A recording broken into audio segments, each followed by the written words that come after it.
Salut à vous les enfants de l'Éternel, j'espère que vous allez tous très bien. Alors n'oubliez pas que Dieu a tant aimé le monde qu'il a donné son Fils unique afin qu'on croit en lui. Ne périt ce point, mais la vie éternelle, on le dit si bien, Jean chapitre 3, verset 16. Alors je vais lire aujourd'hui le livre de la Genèse, le chapitre 3. Il est écrit, le serpent était le plus rusé de tous les animaux des champs que Yahweh Dieu avait fait. Il dit à la femme, alors Dieu a dit, vous ne mangerez pas de tous les arbres du jardin. La femme répondit au serpent, nous pouvons manger du fruit des arbres du jardin, mais du fruit de l'arbre qui est au milieu du jardin, Dieu a dit, vous n'en mangerez pas, vous n'y toucherez pas sous peine de mort. Le serpent répliqua à la femme, pas du tout, vous ne mourrez pas, mais Dieu sait que le jour où vous en mangerez, vos yeux s'ouvriront et vous serez comme des dieux, qui connaissent le bien et le mal. La femme vit que l'arbre était bon à manger, ses à voir, et qu'il était cet arbre désirable pour acquérir le discernement.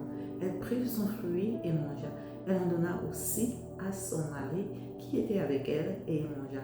Alors les yeux à tous deux s'ouvrirent et connurent qu'ils étaient nus. Ils cousirent des feuilles et de figuier se firent des pailles. Ils entendirent le pas de Yahweh Dieu qui se prosternait dans le jardin à la pause du jour, et l'homme et sa femme se cachèrent devant Yahweh Dieu parmi les arbres du jardin. Yahweh Dieu appela l'homme. Où es-tu? Dit-il. J'ai entendu ton pas dans le jardin, répondit l'homme. J'ai eu peur parce que je suis nu et je me suis caché.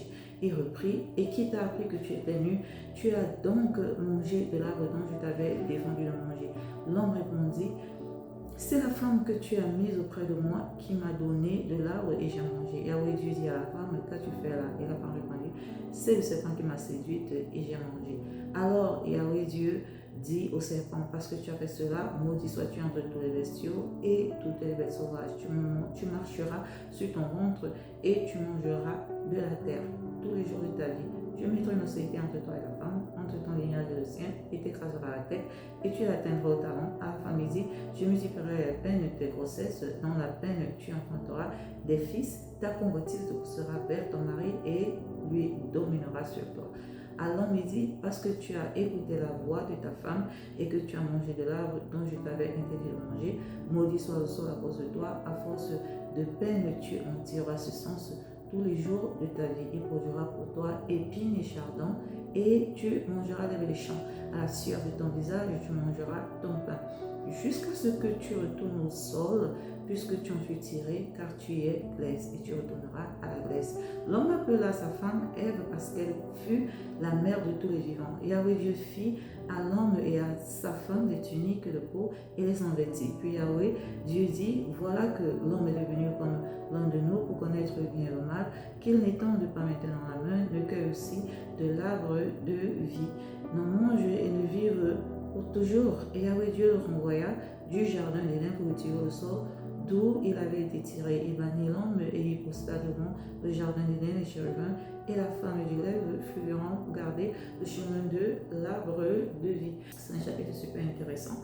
Mais la partie amusante que je dirais est celle dont le Seigneur a demandé à Adam, quand tu as mangé de l'arbre de la vie, qu'est-ce qu'Adam a dit? Quelle était sa réponse? Il a dit, c'est la femme que tu as mise auprès de moi qui m'a donné de l'arbre et j'ai mangé.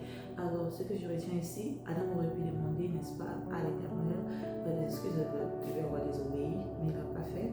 Ce qu'il faut retenir, c'est apprendre à prendre responsabilité, n'est-ce pas, des actions qu'on pose. C'est pas toujours bien de dire c'est cette femme-là qui m'a mené, c'est elle qui m'a fait faire ça, c'est non, parce que tu as le choix de le faire ou de ne pas le faire. Quand la femme d'Adam lui a donné du fruit de l'arbre manger, il aurait pu dire non, je ne veux pas, mais il a pris et il a mangé.